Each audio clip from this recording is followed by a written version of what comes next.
Hello everyone, welcome to the class of business environment.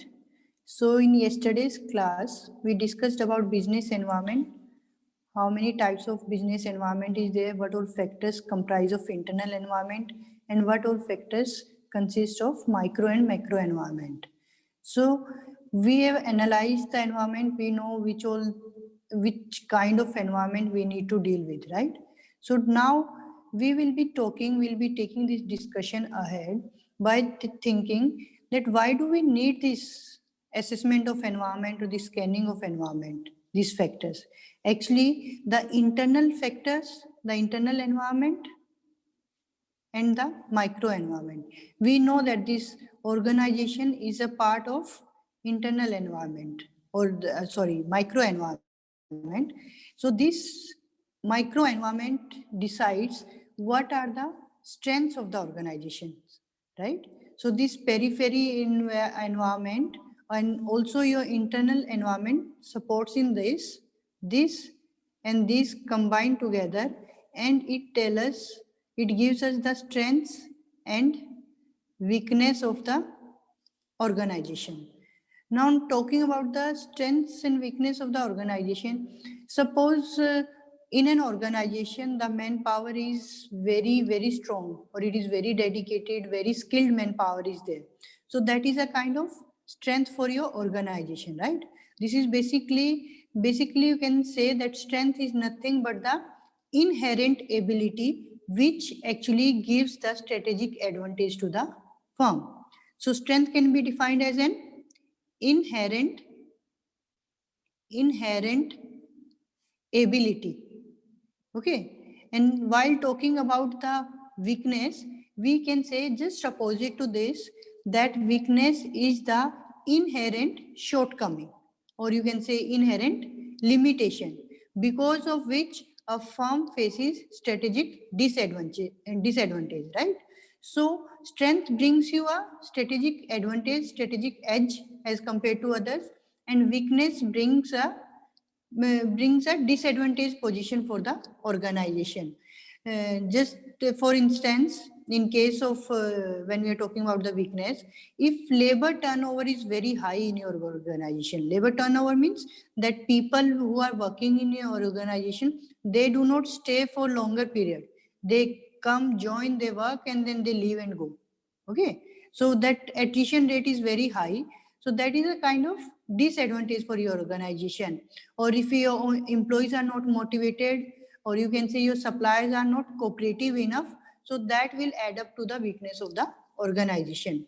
So this strength and weakness which we are talking about here, this we get from this periphery environment and the internal environment of the organization. So it will help us, this micro environment will help us, it will make us able to analyze what are organization strength and what are organization weakness, right?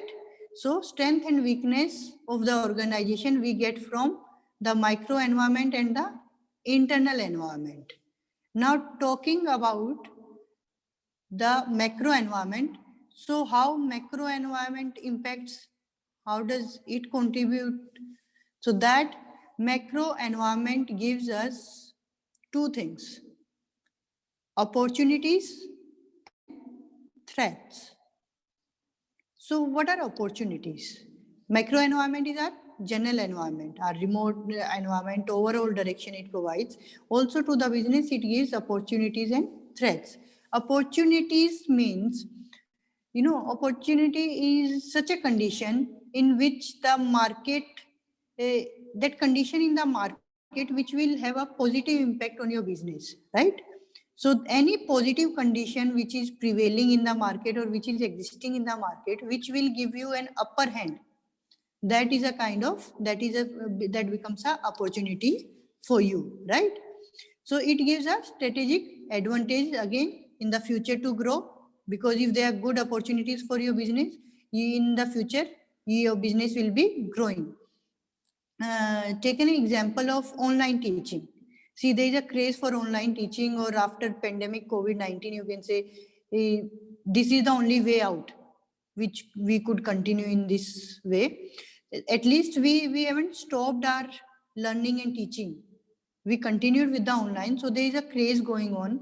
So if that means if this trend or this craze continues, it brings more opportunity for the online teaching. And recently, if you know that, after 12th pass out students, government has started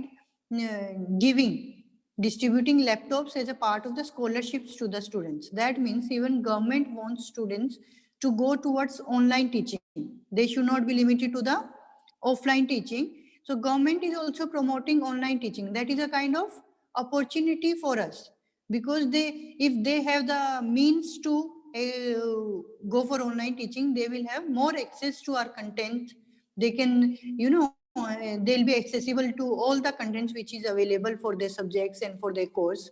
So these kind of things, this is a kind of opportunity which is available for online teaching, because government is also somehow promoting it and supporting it. Now talking about the threat. Threat means what?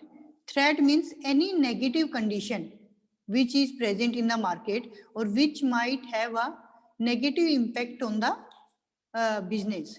That becomes your threat. So what happens?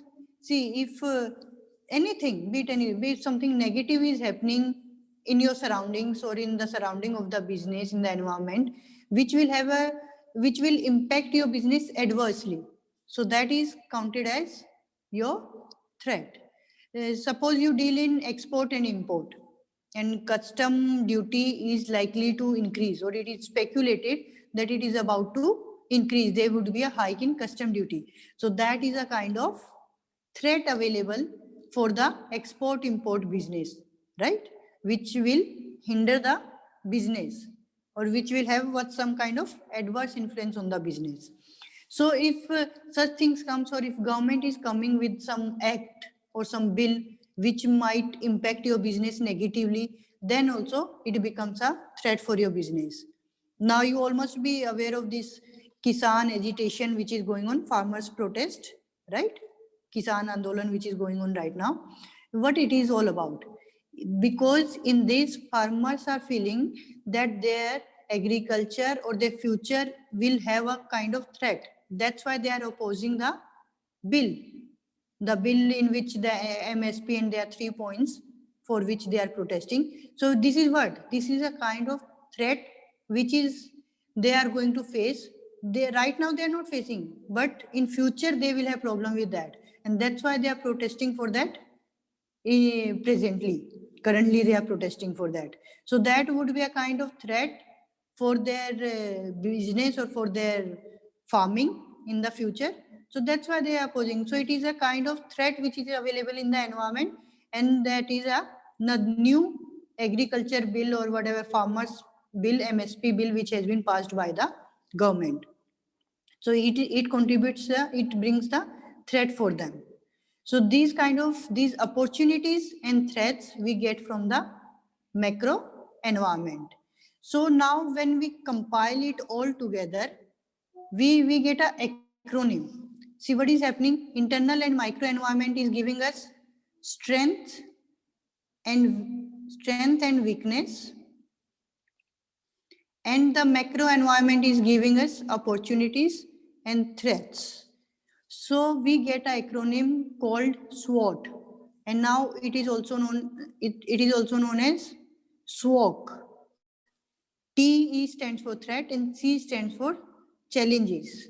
So some thinkers have mentioned it SWOT, and now modern thinkers have made it SWOC, that instead of threats they have just substituted the T with C, but meaning is same, more or less it stands same. So strength and weakness are within the organization. These are related to the organization, but opportunities and challenges are related to the environment. These are related to the external. These are lying outside the organization, and these are lying inside the organization, right? So SWOT analysis is nothing. It means when we try to analyze the strength, weakness which are existing in the organization, and opportunities and threats which are lying outside the organization. So why do we need to do this SWOT analysis first of all? See, we need to do this SWOT analysis so that we should be knowing what our strengths are. What business strengths are. Strengths means your strong points, which will help you in giving you a competitive advantage. That means you should try to exploit your strengths, make the best of your strengths, try to utilize them to the 100%. And weakness can be some inabilities where you are lacking, those parts where you are lacking, those shortcomings. So there, if you are able to analyze, you are able to assess your weaknesses, then you can always overcome those weaknesses by working on it. So you try to exploit the strengths and overcome the weaknesses. Then we have the opportunities and threats. Opportunities, everybody knows that if opportunity knocks at your door, you should try to grab it. So whatever the positive influence or positive condition is available in the environment, you should try to grab that. So we try to grab the opportunities and we try to be prepared for the threats. Threats means the negativity that is existing, any negative condition that may cause damage to the business. So we should try to be prepared for such conditions and we try to be prepared for threats. So in short, you got to exploit your strengths and overcome your weakness, grab the opportunities and be prepared for threats. That's why SWOT is carried out, SWOT analysis is done so that we can work on these four. If any business or any organization is able to conduct efficient and effective SWOT analysis, it would never be facing a problem in the running of the business in future, right? Because it already knows where it is lacking, where it needs to focus more, what it has to be prepared for in the future, what if such a condition occurs in future, how the business will be dealing with that, right? So if you are well prepared and you know this opportunity is not to be missed, so your business is never gonna fail, it's gonna only flourish. So this was our the basic topic of business environment. Now there are some MCQs related to this which we have covered so far in previous 3-4 classes. So first MCQ is, which of the following statements are true with respect to business environment? First, the environment is constantly changing in nature. That's true. If you remember, the basic feature was that it is dynamic. Dynamic means which keeps on changing. The second one is, various environment constitutes in isolation and do not interact with each other. What do you mean by this? That all the environment constitutes in isolation. Is it all the factors are not related to each other? No, that's not true. We know that there is interrelationship between the factors. Then it has a short-term reach. No, that's also, if you remember, that it has a far-reaching impact. Far-reaching means long-term. So in this case, only option 1 is correct, right? Then we have business environment is ever changing, so organization effect of changes on the strategy and made appropriate modification. Of course, when there are some changes happening in your environment, you got to understand those changes and you have to modify, you have to adapt to those changes. So suitable changes strategies also. Make efforts that changes are reverted back so that organization can function smoothly. Is it possible that whatever the changes are happening in the organization, any organization can revert back and any organization can do something or ignore the changes? Yes, you can ignore the changes, but you'll have to face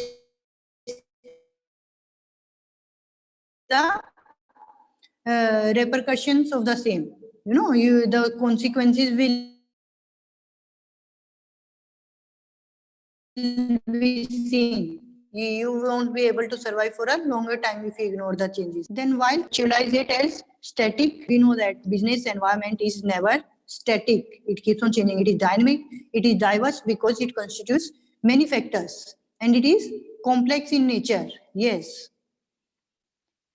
Which of the following statement about environmental factor is Correct. We talked about the environmental factors and we talked about the relationship between the business and the environment also. So in that environmental factors are totally beyond the control of a single industrial enterprise, or they are totally within the control of single industrial enterprise, or largely beyond the control of a single industrial enterprise. See, if you remember, I told you that business influences environment and environment also influences the business. But the size of the business and the nature of the business, the year of line, how old the business is, that will decide whether that business can exercise some kind of control over the environment or not. So we can say, see, it is never within the control of the environmental factors are, that is for sure, it is never within the control of a single industry. Now, two options are with us, that it is totally beyond the control of a single industrial enterprise or largely beyond. Largely beyond to some extent. And that is true. For small industrial units, it is totally beyond the control of a single enterprise. But when we talked about the big business houses, they can exercise some control over the environment. They can make some, they might have some influence in the environment. So answer will be these, that it is largely beyond the control of a single enterprise. After that, there is a strong relationship between organization and its environment, which can be described through, we had seen that between a business and the environment, there is three kinds of relationship. There is three kinds of exchange. We had seen this. First was exchange of information, true, exchange of resources, and the exchange of influence and power. So answer will be all of the above for this. We know that the relationship exists because of these three kinds of exchanges. Now for inputs, an organization depends on one of the following environment. For inputs, from where does it get the inputs? Technological environment, political environment, social environment, or external environment.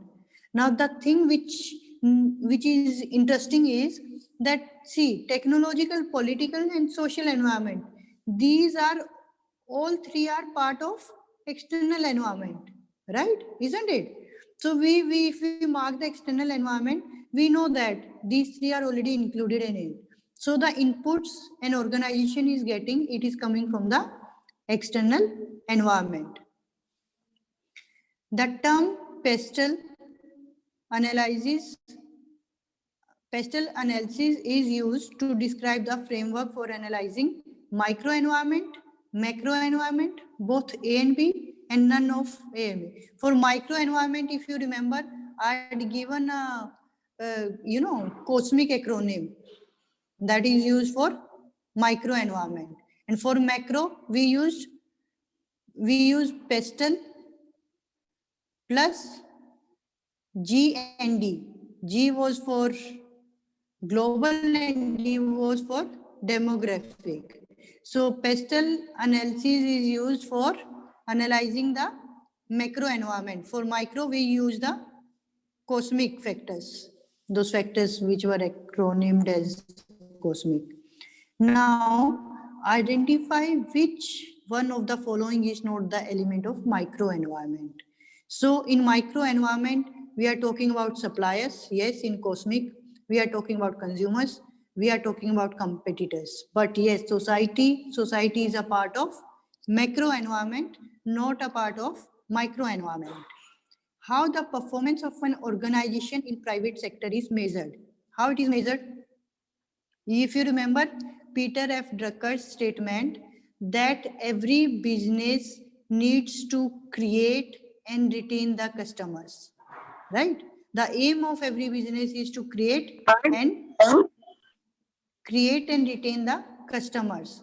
So that means any performance, any organization cannot exist unless it has the base of satisfied customers behind it. That acts as a backbone, that acts as a supporting wall for any business if you have a base of market of satisfied customer, your business can never ever fail, right? So these were some of the MCQs based on our this unit. If you have any questions or queries, you can ask.